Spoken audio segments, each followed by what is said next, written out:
कुमार ने मेरी कीमत आप लोगों के सामने कुछ ज्यादा बढ़ा दी है। Chief of naval staff admiral Karambir Singh ji, flag officer commanding western naval command vice admiral P Hari Kumar ji और engineer in chief lieutenant general Harpal Singh ji, flag officer command Karnataka naval area rear admiral Mahesh Singh और admiral superintendent of yard Karwar rear admiral D K. Goswami, officers and sailors of Indian navy. मित्रों, सचमुच मुझे आप लोगों से मिलकर बेहद खुशी हुई है। वैसे इसके पहले भी मैं सेलर्स के बीच जा चुका हूं और उनके साथ मेरा इंटरेक्शन भी हुआ है, लेकिन प्रोजेक्ट सी बर्ड की जो हमारी विजिट रही है, इसके पहले मेरा क्यूरियोसिटी थी देखने की, इसको समझने की। वो इसलिए थी कि एक बार मैं आईएनएस विक्रमादित्य पर रात को रुका था और जब हम और हमारे एडमिरल करमबीर सिंह जी साथ हेलीकॉप्टर से वापस जा रहे थे तो आसमान से ही उन्होंने इस धरती पर मुझे दिखाया था कि यही कारवार है। और ऊपर से जैसा मैंने देखा था इस कारवार को, आज नजदीक से देखकर मुझे बेहद खुशी हुई है और मैं कह सकता हूं कि इस नेवल बेस के प्रति मेरा कॉन्फिडेंस लेवल बढ़ा है। मुझे बेहद खुशी हुई है और मैं मानता हूं कि इस प्रोजेक्ट के पूरा होने के बाद हमारी सुरक्षा संबंधित जितनी तैयारियां हैं वो तो मजबूत होंगी ही, साथ ही हमारी ट्रेड, इकोनॉमी और जो हम लोगों को सहायता, मानवीय सहायताएं मुहैया कराते हैं, उसमें भी एक मजबूती मिलेगी, ऐसा मेरा विश्वास है। अभी बमन कुमार ने कहा कि भारत का सबसे बड़ा यह नेवल बेस बनेगा।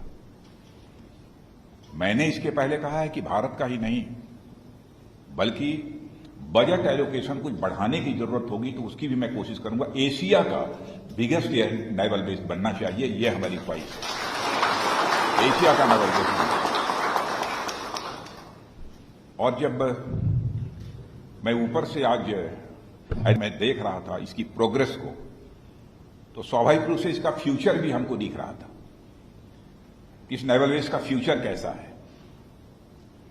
और फ्यूचर जो मुझे इस नेवल बेस का दिखाई दिया है, मैं आपसे कहना चाहता हूं, बहुत डिटेल में नहीं जाते हुए, इस नेवल बेस का फ्यूचर हमको बहुत ही ब्राइट दिखा है। और उसकी क्रेडिट यदि किसी को जाती है तो आप सबको इसकी क्रेडिट जाती है। मैं आप सबका अभिनंदन करना चाहता हूं, जितने हमारे ऑफिसर्स हैं, जितने हमारे सेलर्स हैं, मैं सभी का अपनी तरफ से अभिनंदन करना चाहता हूं। और देश की पहली सी लिफ्ट फैसिलिटी भी मैंने आज देखी है। सुना था सी लिफ्ट फैसिलिटी के बारे में, लेकिन सी लिफ्ट फैसिलिटी मैंने देखी नहीं थी, आज देखी है।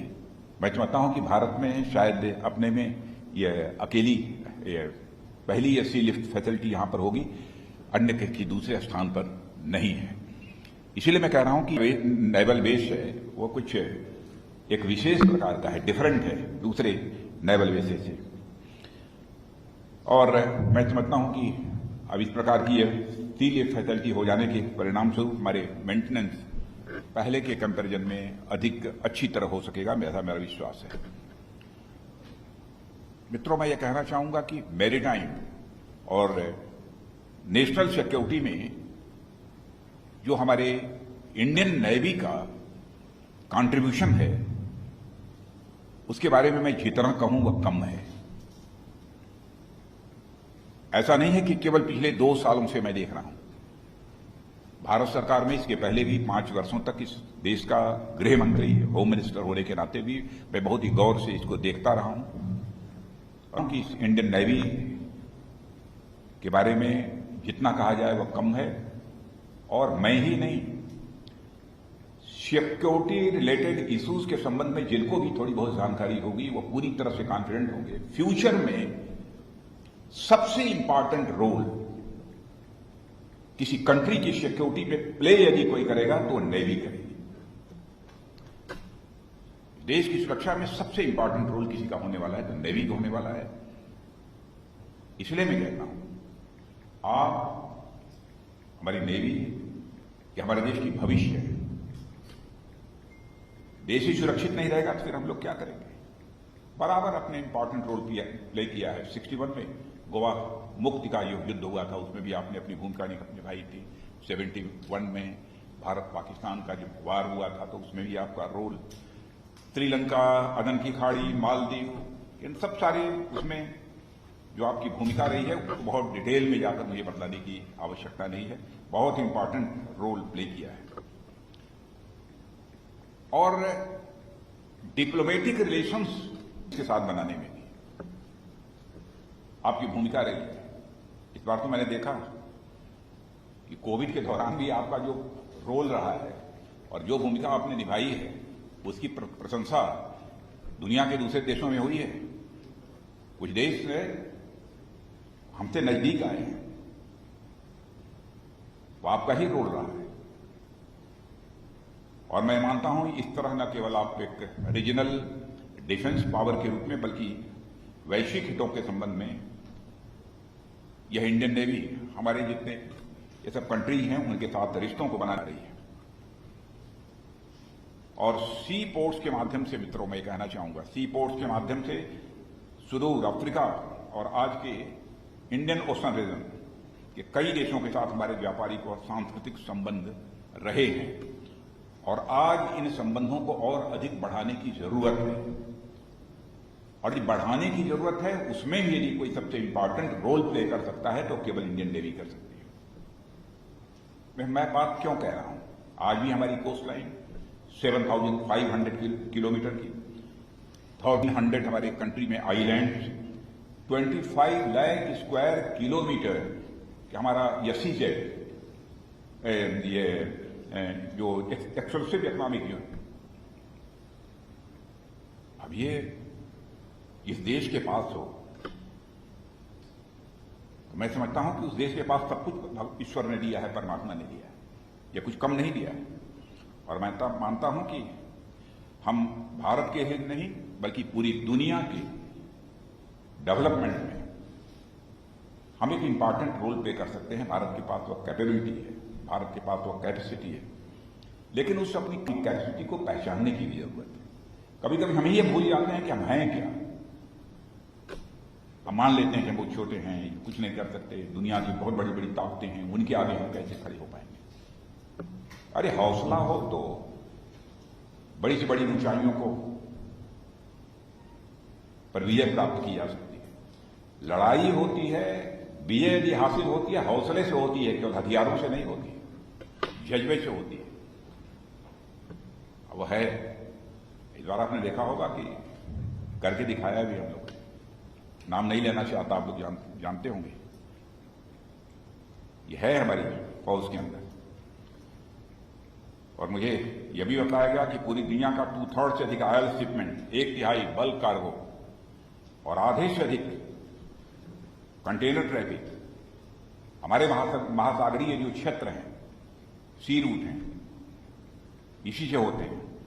और इस देश यदि कोई है तो भारत है। और इस क्षेत्र की सुरक्षा में हमारी इंडियन नेवी की भूमिका और स्वाभाविक रूप से अधिक महत्वपूर्ण हो जाती है। अब इंडियन नेवी, जैसा मैंने पहले कहा, कोविड के दौरान जो रोल प्ले किया है, ऑक्सीजन कंटेनर, माने सारे देश भर में बराबर ऑक्सीजन चाहिए, ऑक्सीजन चाहिए। देश का कोई ऐसा जिला नहीं था, कोई हॉस्पिटल नहीं था जिसने ऑक्सीजन की डिमांड न की। जनता में जैसे लगता था कि किसी भी सूरत में ऑक्सीजन आनी चाहिए, बाहर से कंटेनर्स लाना, ऑक्सीजन लाना, उसमें भी हमारी इंडियन नेवी ने बहुत ही महत्वपूर्ण भूमिका निभाई है। और इंडियन ओशन रीजन, मैं मित्रों कहना चाहूंगा, इंडियन ओशन रीजन में शांति और प्रगति के उद्देश्य से प्राइम मिनिस्टर का विजन जो है, सागर यानी security and growth for all, कि लगातार इसको मजबूत बनाने में यदि किसी की भूमिका है, हो सकती है, तो केवल इंडियन नेवी की हो सकती है और किसी दूसरे की नहीं। और आज की दुनिया में इकोनॉमिक और पॉलिटिकल रिलेशंस भी तेजी से बदल रहे हैं, इसलिए आवश्यक है कि हमारी इंडियन नेवी पहले से ज्यादा मजबूत हो। जियो पॉलिटिकल इक्वेशंस भी बदल रहे हैं, उसमें हमारी इंडियन नेवी का और अधिक मजबूत होना यह नितांत आवश्यक है। आने वाले भविष्य के लिए हमें तैयार रहना होगा, हमें अपनी कैपेसिटी, अपनी कैपेबिलिटी को यह बढ़ाना होगा, यह मैं ऐसा मानता हूं। और साथ ही हमारी 3 सर्विसेज हैं, आर्मी है, एयरफोर्स है, नेवी है, ज्वाइंटनेस लाने की भी एक पहल हम लोगों ने की है। रक्षा मंत्रालय, प्रधानमंत्री जी का मार्गदर्शन हम सबको प्राप्त है और म्यूचुअल कोऑर्डिनेशन और कैसे बढ़े। लेकिन मैं मानता हूं कि म्यूचुअल कोऑर्डिनेशन में कोई कमी नहीं है, तो कोऑर्डिनेशन के उस नमूने को भी हमने देखा है। बहुत अच्छा कोऑर्डिनेशन है, लेकिन फिर भी कुछ हम लोगों ने फैसला किया है कि ज्वाइंटनेस कोऑर्डिनेशन कैसे बढ़े, आगे क्या करना, थिएटर कमांड्स बनाना, यह सब सारी चीज काम चल रहे हैं। कई और रिफॉर्म्स जो हो सकते हैं वो रिफॉर्म्स भी डिफेंस मिनिस्ट्री में किए जा रहे हैं, वो डिटेल में जाने की कोई जरूरत नहीं है। भारत आत्मनिर्भर बने, रक्षा मामलों में भी भारत आत्मनिर्भर बने, इस दृष्टि से भी स्टेप्स हम लोगों ने लिए हैं। और प्रधानमंत्री जी का बार बार आग्रह रहता है, भारत हर मामले में आत्मनिर्भर बनना चाहिए और हम लोग कोशिश कर रहे हैं। और आपको जानकर खुशी होगी, कैपिटल प्रोक्योरमेंट बजट का 64% वह केवल डोमेस्टिक प्रोक्योरमेंट होगा। 64% जितना हमारा बजट है, domestic procurement, capital procurement budget का 64% केवल डोमेस्टिक प्रोक्योरमेंट होगा। यह एक मेजर डिसीजन है। डिफेंस एक्विजिशन प्रोसीजर में भी काफी कुछ हम लोगों ने चेंजेस किए हैं और आप सबको जानकारी इस बात की होगी कि 48 शिप्स और सबमरीन्स की खरीद में से 46 इंडियन शिपयार्ड से बने हैं, जहां तक मेरी जानकारी है। अभी बन रहे हैं। यह कोई छोटी बात नहीं है, बड़ी बात है। यह दिखाता है कि आप रिलायंस के प्रति हमारी इंडियन नेवी का कमिटमेंट कितना है, इसको यह जाहिर करता है। और इसके लिए इस दिशा में इंडियन नेवी का एक कंसिस्टेंट एफर्ट है। इसके लिए मैं इंडियन नेवी की अपनी तरफ से मैं सराहना करना चाहता हूं। और इंडिजिनस एयरक्राफ्ट कैरियर विक्रांत, अब वो भी जल्दी ही अब तैयार होने वाला है। और मैं समझता हूं कि आजादी के जब 75 वर्ष पूरे होंगे, सब उस समय उसकी कमीशनिंग भी होगी। एक मेजर अचीवमेंट हमारे भारत के लिए है, इसलिए इसके लिए भी मैं इंडियन नेवी की सराहना करना चाहता हूं। अंत में इतना ही कहना चाहूंगा कि मित्रों, हम लोगों की ताकत बढ़ रही है और हमारी यह ख्वाहिश है, हमारी यह इच्छा है कि हमारी इंडियन नेवी एक दुनिया की जो बड़ी हुई जो बड़ी ताकतें मानी जाती हैं नेवी की, उनमें से एक बने। अभी तक लोग बताते हैं 5 मेजर जो नेवल पावर्स इस दुनिया की हैं, उनमें भारत है। मैं कहता हूं क्यों ना हम टारगेट निर्धारित करें कि आगामी 10 साल 12 साल के अंदर हम टॉप 3 में आकर खड़े होंगे, क्यों मिनट को हम हासिल कर सकते हैं। और मैं तो कॉन्फिडेंट हूं कि होगा, हम लोग खड़े होंगे। तो आज इस सी बर्ड प्रोजेक्ट को जो देखने का अवसर मिला है, मीठे मैं अपना सौभाग्य मानता हूं। और सभी अपने ऑफिसर्स को, सेलर्स को और वेस्टर्न नेवल कमांड से जुड़े जितने लोग हैं, सबको हृदय से अपनी हार्दिक शुभकामनाएं देते हुए अपना यह निवेदन समाप्त करता हूं। पुनः मेरी तरफ से आप सबको हार्दिक शुभकामनाएं।